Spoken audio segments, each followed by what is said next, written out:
Bonjour, je suis Hugues Vincet, enseignant et intervenant à l'ISEP, notamment chargé du module de troisième année sur la 3D et les applications immersives autour des réalités virtuelles, augmentées et mixtes.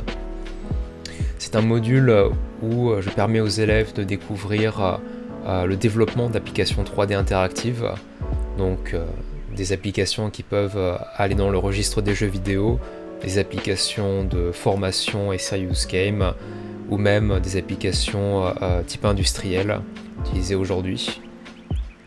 C'est un cours extrêmement intéressant et créatif où les élèves ont l'occasion d'apprendre à construire des environnements 3D, les rendre interactifs en utilisant de la programmation en C#, implémenter des effets spéciaux, des personnages, des animations, des effets sonores, pour créer des petits projets cohésifs.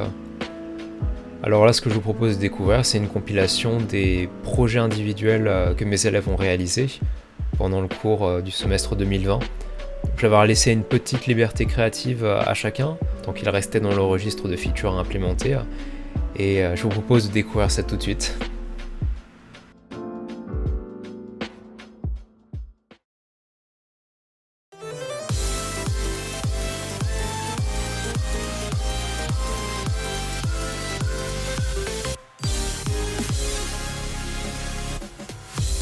Alors là, on peut commencer avec un des premiers projets des élèves.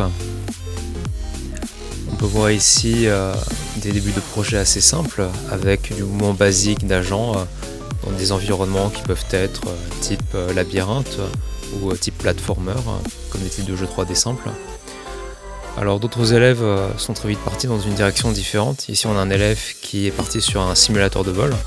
Donc il a dû implémenter du code spécifique pour faire du contrôle d'avion. Un autre élève, pour son projet individuel, avait décidé de partir sur une base plus orientée à jeu de construction, où l'idée était de permettre à un élément de recueillir des matériaux pour construire des maisons, comme on voit apparaître, donc coder des gestions de ressources, ce genre de choses, tout en gérant la création d'environnements.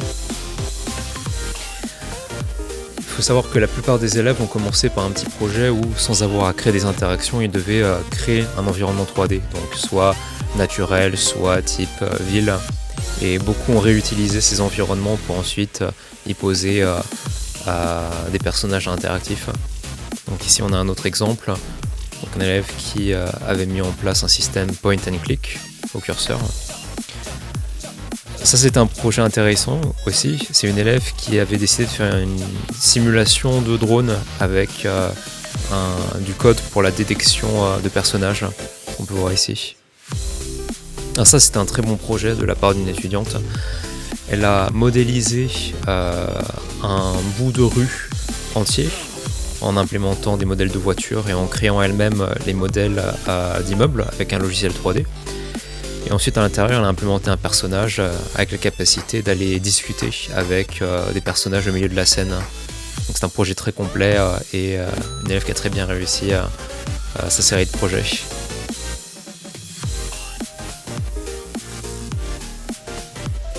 Ici une autre élève qui a produit un très beau projet individuel, donc avec un personnage 3D.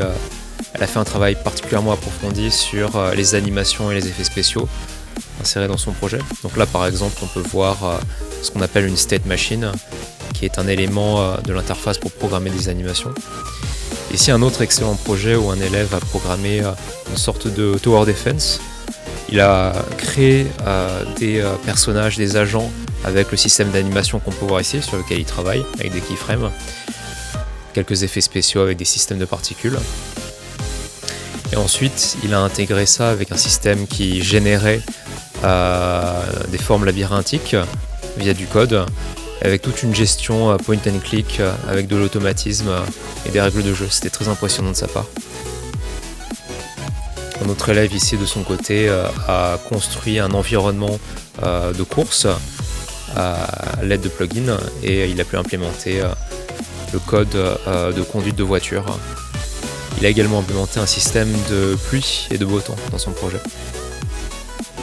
Donc ça c'était un autre projet de grande qualité aussi. Donc un élève qui a créé un environnement avec une belle qualité de gestion de l'illumination et des couleurs et des mécaniques de shooter à la troisième personne, en plus de gérer de l'intelligence artificielle pour les ennemis cibles dans la pièce.